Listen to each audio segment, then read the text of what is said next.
Anybody can win. You never know if you don't try, though. That's right. Does that app give us the winning numbers, is what I'd like to know. Doubt Good it. question. Good question, Exactly. Craig. It will give you some good weather updates as well, though, so when we're not here, you can check it out. We also have a little bit of the fog starting to get closer as we go through tonight. We'll start off with the Skycam network looking out toward downtown, and it's just a gorgeous evening out there. The fog is still a bit of a distance off, and as it gets closer to us tonight, we'll have that west of the mountains, so a cloudy start to tomorrow. Some mist and drizzle right along the coast as well. A couple other spots. We're now looking over La Jolla where you can see a little bit of the haze coming on through here. We got some of those high clouds right above that. As we look out over Poway, they're swinging right around an area of low pressure parked just off the coast in Mesa Grande. That's a gorgeous shot there as well. So at this hour, we're still in the 60s right along the coast, dropping to the mid 70s in the inland valleys, 104 for the deserts or so, 71 in Chula Vista at this hour, and the west wind pretty solid at times, anywhere from 2 to about 10 miles per hour.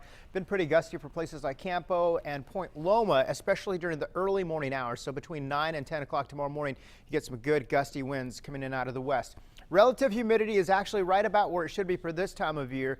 We haven't had that muggy conditions that we were dealing with several weeks ago. The monsoon has moved it back over to where it belongs over the Four Corners region. It will stay there. Notice this, you see it really make out a big U shape with the white clouds there. That's the trough of low pressure that I'm talking about. So thick clouds tomorrow morning because of that southwest breeze coming on through. A little breezy during the afternoon, and the temperatures are actually a little bit slightly cooler than average for this time of year. Marine layer futurecast will start at midnight where we left off earlier, and by about 9 o'clock we're starting to push it on back, starting to see some breaks in the sunshine. About 10, 11 o'clock is when we get the sunshine back at the coast. Here's noon, and we've got some sunshine. Give us about 5 hours of sunshine during the afternoon, enough to bring us back up into the upper 60s and lower 70s at the coast. But then during the afternoon with that southwest flow, it just keeps coming back on in. Futurecast relative humidity, we're back to about 30 to 70% out there tomorrow afternoon across the inland valleys. So that southwest flow is really helping to dry things out, keeping it rather mild for us as we go through this next week ahead. Look at the water temperatures if you're headed to the beaches, anywhere from the upper 60s to lower 70s out there through the day tomorrow. Low 60s tonight for overnight lows, 50s for the higher elevations, and a couple of 40s on the map. The dry weather lets those temperatures drop across the higher elevations. Highs tomorrow, 74 Mira Mesa, 75 in Coronado. You've got about 76 in Chula Vista, near 80 for Escondido and Poway over to Fallbrook.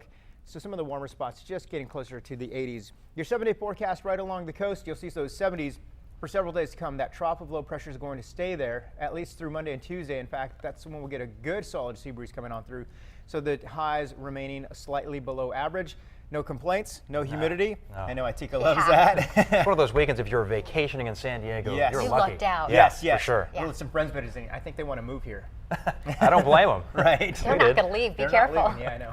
Thanks, Craig.